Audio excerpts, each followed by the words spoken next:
Now we're done. It's not very happy. Okay, the ministry in Korea and Bethany. You're doing everything you're supposed to be doing. You followed all the rules.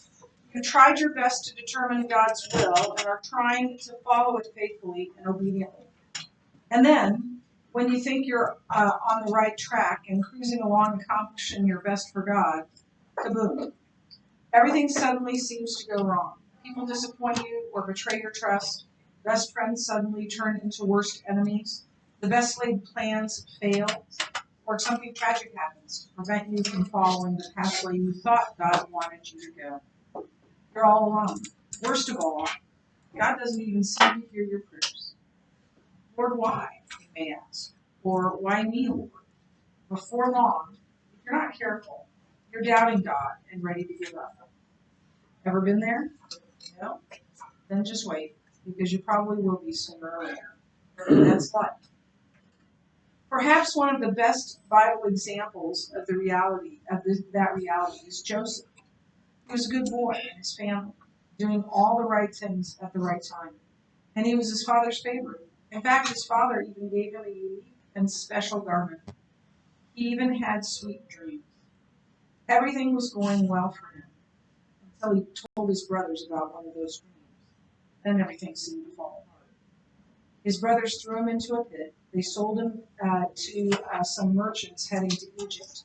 And the merchants sold him into slavery in that foreign land. But things began to look up. His master was a great and wealthy man and trusted Joseph so much that he put him in charge of the entire estate.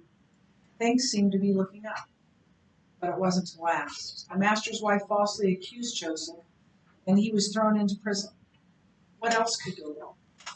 No doubt he just couldn't understand what God was doing to him. He might have been tempted to throw up his hands and ask, "Why me, God?"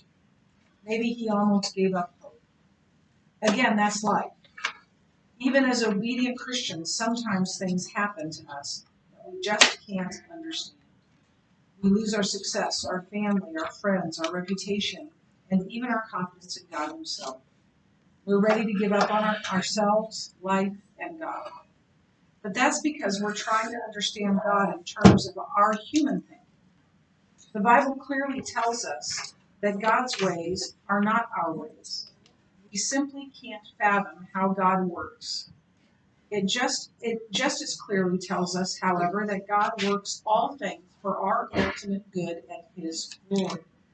If we trust His word in Romans 8:28, we must accept the limitation of our own finite understanding and leave every aspect of our lives in His care, trusting Him to keep His word, work everything out to His glory.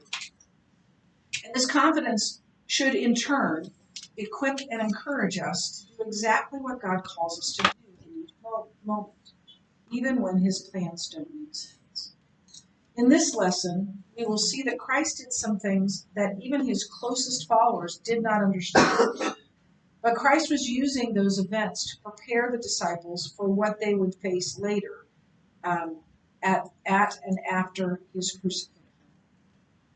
For a more detailed examination of Joseph's response to the problems of life, read Robert Record's When Life is in the Pits. And Craig Barnes. Craig wrote that one. Another book that is helpful in developing a proper response to problems in our pathway is When God Interrupts. Craig Barnes is great. I don't know that other. Once again, as we begin this lesson, nope, we don't have to do that. So you can just forget about that. We're going to move on. So we're going to do this student work together, but before we do that, we have a large portion of John 10 and 11 to read. So let me go grab my Bible.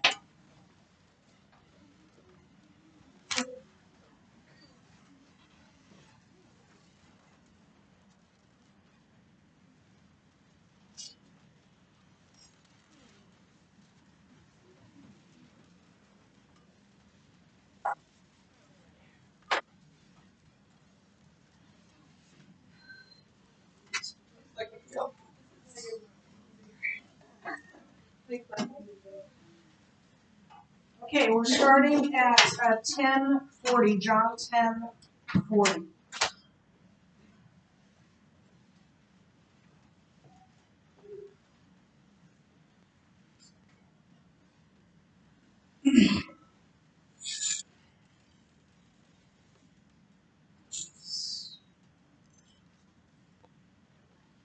Okay, beginning at verse 40. He went away again across the Jordan, so that's Jesus, went away again across the Jordan to the place where John had been baptizing at first, and there he remained. And many came to him, and they said, John did no sign, but everything that John said about this man was true. And many believed in him. Now a certain man was ill, Lazarus of Bethany, the village of Mary and her sister Martha. It was Mary who anointed the Lord with ointment and wiped his feet with her hair. His brother Lazarus was ill. So the sisters sent to him, saying, Lord, he whom you love is ill. But when Jesus heard it, he said, This illness does not lead to death. It is for the glory of God, so that the Son of God may be glorified through you. Now Jesus loved Martha and her sister and Lazarus. So when he heard that Lazarus was ill, he stayed 2 days longer in the place where he was. Then after this, he said to his disciples, Let us go to Judea again. The disciples said to him, Rabbi, the Jews were just now seeking to stone you, and are you going there again? Jesus answered, Are there not 12 hours in the day? If anyone walks in the day, he does not stumble, because he sees the light of this world. But if anyone walks in the night, he stumbles, because the light is not in him. After saying these things, he said to them, Our friend Lazarus has fallen asleep, but I go to awaken him. The disciples said to him, Lord, if he has fallen asleep, he will recover. Now Jesus had spoken of his death, but they thought that he meant taking rest in sleep.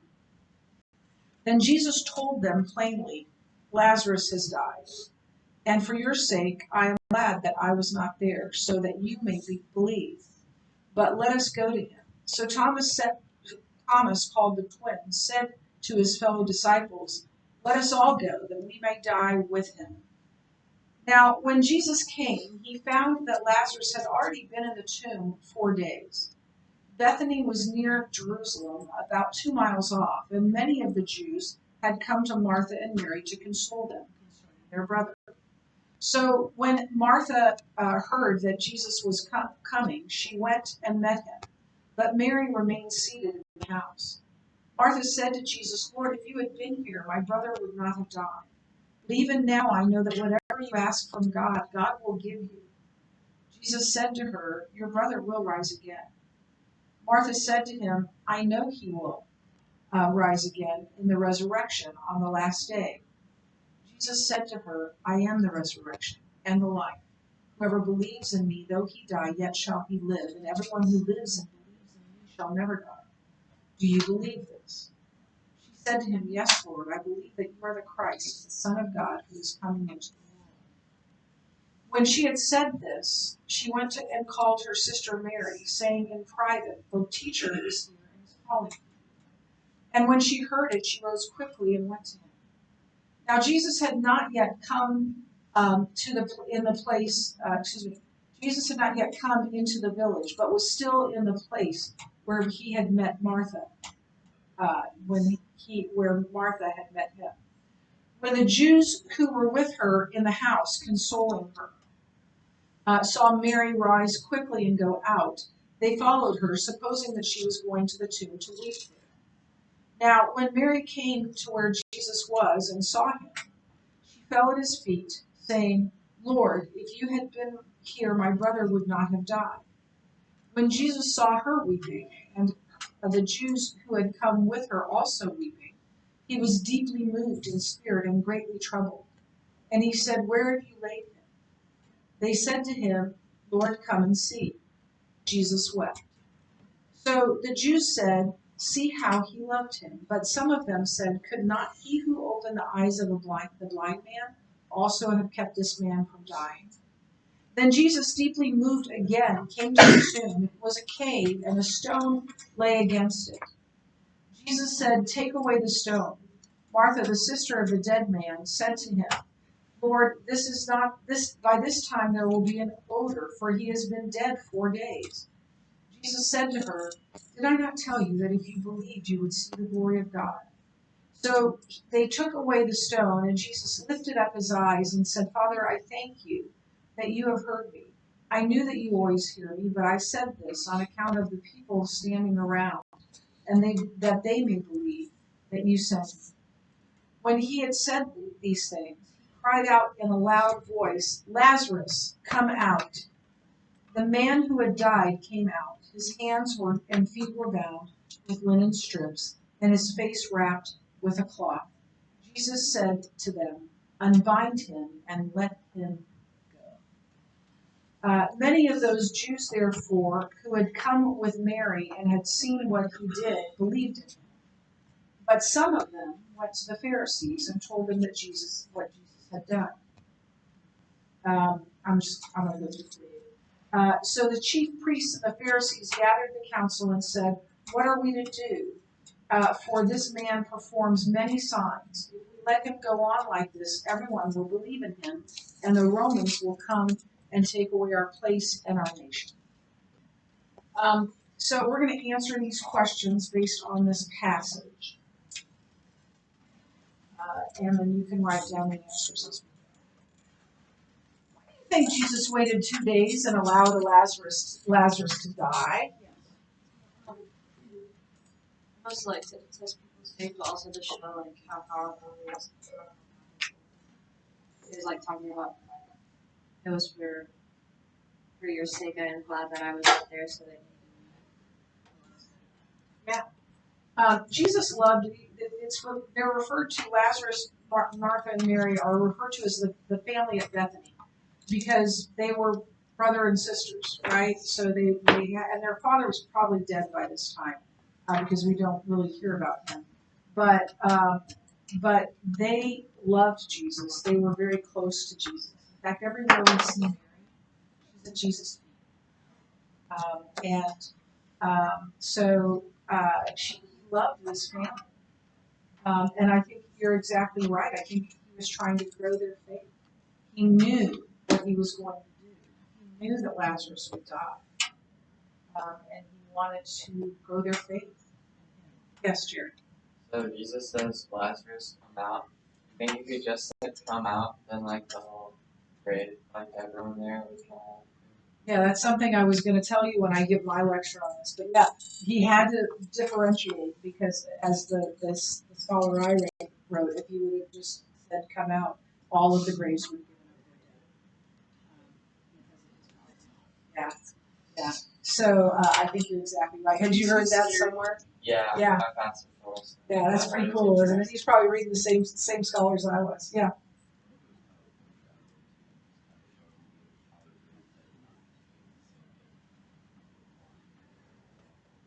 And he's going to raise himself, right? And so, yeah, there's some foreshadowing there too. You're exactly right. And we'll talk about that as well. But he waited a couple days, and they probably knew that because they knew how long it took to, from where, and they knew where Jesus was because the messenger would have come back and said, this is where he is. So they probably knew, look, he should be here. Why isn't he?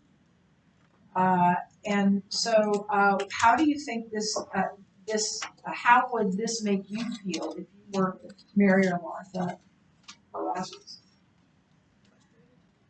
Frustrated, yeah. Well, this Lazarus had probably started out feeling dead. Well, he wasn't dead. He wasn't dead when Jesus was. I was feeling like hopeful for like the first 24 hours, and then begin realizing that maybe Jesus feel more like. Yeah, I'm sure they were just like, well, okay, well, he should be coming soon. He should be coming soon, Like, it's gonna be okay. And looking forward to it. But then when they realized, yeah, it was probably a completely different thing. Yes. What? Yeah. Neglected. Yeah. I thought you loved me. Yeah.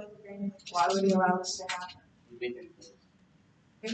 And I think this is a good word for us, right? Because sometimes we expect God to do something, or we ask God to do something, and he doesn't do it, and and we doubt. We're like, how could you not answer this prayer for me? But here's two things. The first thing is, God always knows what he's doing, just like Jesus knew exactly what he was doing. But the other thing is, I have a bugaboo against people who say God didn't answer my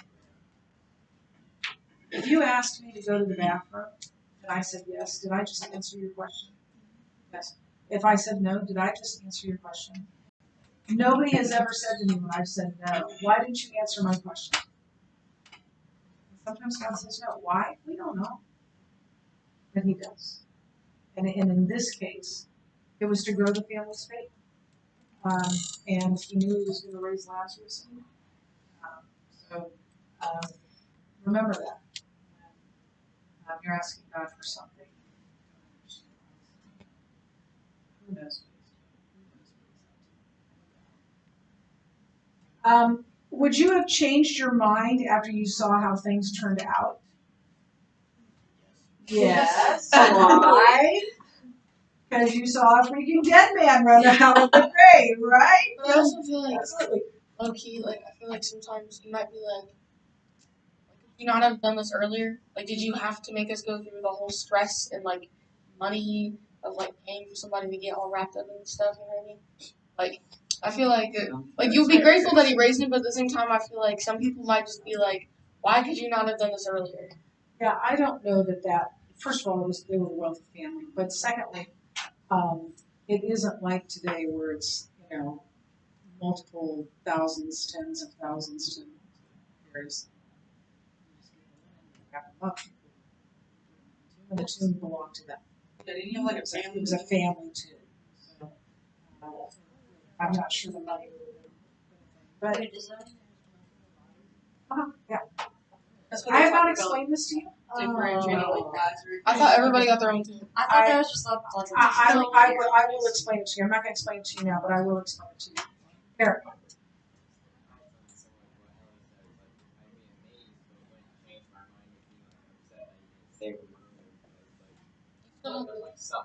Yeah, you still Yes. Yeah, you did let us know. Yeah, you're right about that. And I can understand that feeling. Yeah, but then you didn't get to see a dead guy come out. Yeah, no, I'm saying, like, I would still be grateful, but, like, at the same time, I would also be like, could you not have done this earlier? I think it would. Like, you are capable of doing it earlier. Yeah, y'all are young, but I just want to put a kind of a thought into your head, and I think there's probably someone here that this applies to. We grow in our faith more in difficult times than we do in easy times. And have you ever had a situation where God taught you something, not in spite of your difficulty, but because of it? We all have those stories, right? And I don't think that's cruel. I don't think it's any more cruel than, when my children were little and I made them do things they didn't want to do. And they didn't understand why. They didn't understand why I was making them do that. But this is why. I wanted 3 fully functioning adult children, right? And I have 3 fully functioning functioning children. Yeah. I think Lazarus might have been a little upset. I mean, he died. He went to. I mean, I guess I don't know if he would have went to heaven yet. When you go into Iggy's bosom. If I had died and went to heaven, I think I came back. Might be a little upset. I mean, Yeah. It's a better place. Seriously, yeah. Yeah. Come on, man. Might be a little upset. He didn't even get a week of it. 4 days. He got 4 days, and then he was like, Although there's dang it, I'm back. Okay, well, at least he's like, Yeah, well, but think about like that. So you get back on So, but his sisters were pretty happy, I'm sure. So what do you think Martha meant when she said that she knew God could give Jesus whatever he asked? Like, Yes.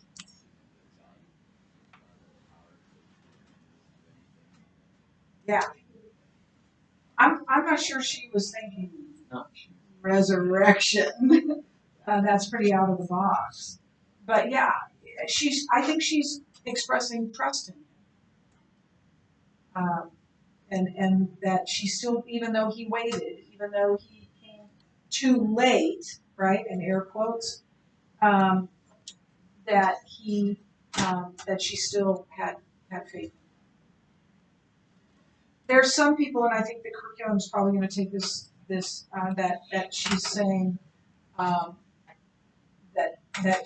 Jesus is going to raise Lazarus from the dead. I don't think that any of us would jump to that. I don't think she would, even though she'd seen Jesus do wonderful things and she was a follower of Jesus. I mean, if a doctor comes in and says, I'm going to take care of this, you're not expecting him to lay hands on you and pray, and then that can happen. I do not doubt that. But that's not what you're expecting when the doctor comes in, right? Maybe when Trevor comes in. If Trevor comes in here, yeah, but not when a doctor comes in. So I don't know that she would have had a filter to even be thinking those things. But maybe. If you were an observer, what would have been your thoughts about Jesus if you saw Mary and Martha's grief? Would you have been angry with Jesus?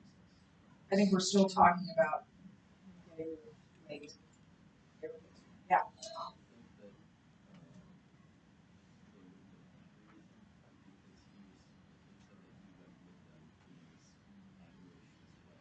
Yeah, but as an observer.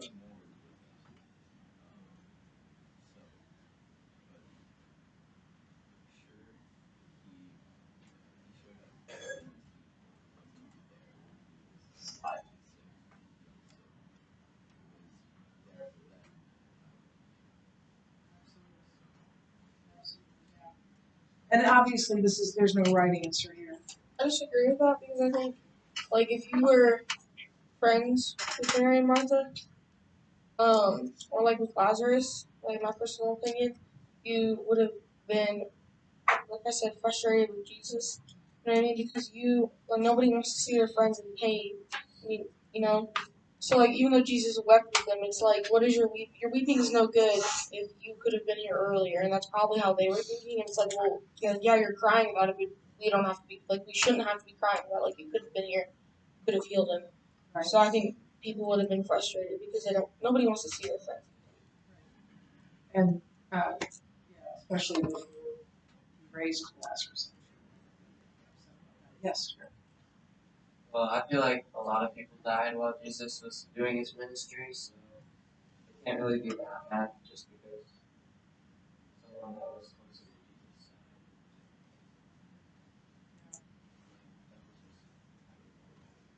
Death Yeah, but is people aren't always a reality. rational when it comes to that. That's true. That's true. Yeah, death is a reality. That's Jesus comes back first. That's where we're all going, right? Yeah, I'm gonna say like a middle ground between it. Like, I think they would have seen like the raw emotion that Jesus had, or been like, oh man, like, this guy actually really loved you. But like, probably confused because like, oh, if he really did, like they're so great of a love here, and like he could have come earlier. But at the same time, like, I don't know how much the Warren like actually know about Jesus, like his ministry, so they could just think that he was like caught up doing something else. Like you can't get mad because like it's not your brother, but at the same time, like really confused. I would just be like shocked. Like, I mean, he showed compassion on people all throughout his ministry, but like when he like physically wept, like usually he's so composed and like you can see he's like a great wise speaker and everything, but he just wept as most like the sisters, and it just showed how deep his love was. I feel like I would have empathy on this situation like that. Yeah. We'll talk about it. Yeah. I think would have been fine until I realized that he purposely stayed 2 days longer, and then that's probably when I'd get upset because when Jesus said that, you're like, you knew you could have came with him and you didn't. Like, why that? That's probably when I would get upset. Yeah, I agree with Laura. Yeah, like you literally just stood there. Like if you like if he was detained in prison or something, you'd be like, okay, that's a good excuse. Okay, but like if Broke he's his just, leg. you know, but like if he's just lounging around waiting for the right time, like as a human, not seeing the full picture, that's frustrating. But at the same time, how many times does like you get asked to do something, or like your mom's like, "Oh, come talk to me in like 10 minutes," but then you're like 20 minutes later, you're still sitting on your phone and you're gone. Or like you wait till your mom. Okay, right, but that's different. That's very, very, very different. Well, I mean, this obedience part of it is like, I don't know. I guess like we can't be too hard on Jesus because like yes, he's his friend and like they're basically family and stuff and like they love each other like that.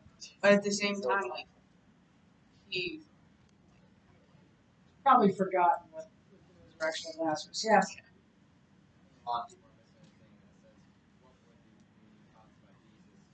As you saw Mary and Martha, that's before Jesus even came. Knowing that they were suffering, they were friends with the Messiah. How could he let that happen? They wouldn't have gotten to see him. It's a very good point. Yeah. I'd be angry until Jesus resurrected him. Like I'm just gonna be honest. Like I would be upset. That's a legitimate answer. What would you have thought after Lazarus resurrected? Overjoyed. Very, very happy. Yeah. Jesus, you're a great dude. Yeah. I'm sorry, Jesus. Yes. Sorry, I was I mad. should have doubted you. And I've said that many times to God. Yeah. I should have just trusted in the first place that you know what you're doing. I've had many, many times. I'm like, do you even see what's going on here? You know, and it all works out. And it's like, okay, sorry, only a little thing. What did Jesus say was the purpose for Lazarus' resurrection? Pardon? What did you say? oh, Lord. Yeah, that he would be glorified. Let's read it.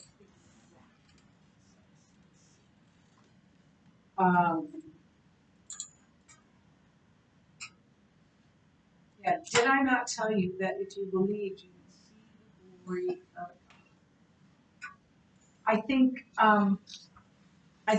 I know he is revealing more of who he is, and he's revealing more of who God is. And just yesterday, again, we have this picture of that, where he's revealing more of who God is, more of who Jesus is, and just how much he cares for us. When it says that every sparrow that falls, he sees, that's literally. And so, how much more will he take care of us? And there's one last question on the next page. Do you think I didn't get this stuff? Do you think this was the most amazing sign of Jesus' deity to this point? If so, why? If not, what sign in the Gospel of John?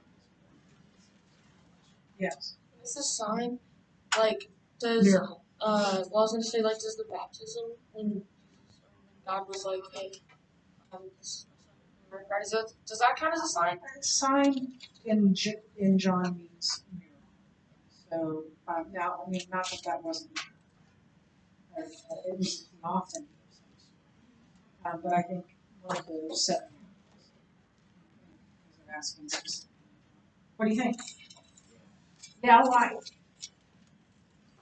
There's not very many people that have come back to life.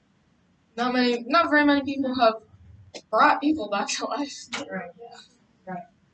Yeah, it's a pretty spectacular miracle, isn't it? Like physical death is like permanent. Your body dies, especially like after 4 days. You know, you can get revived at CPR and stuff, but like 4 days of Dead. he's for sure gone.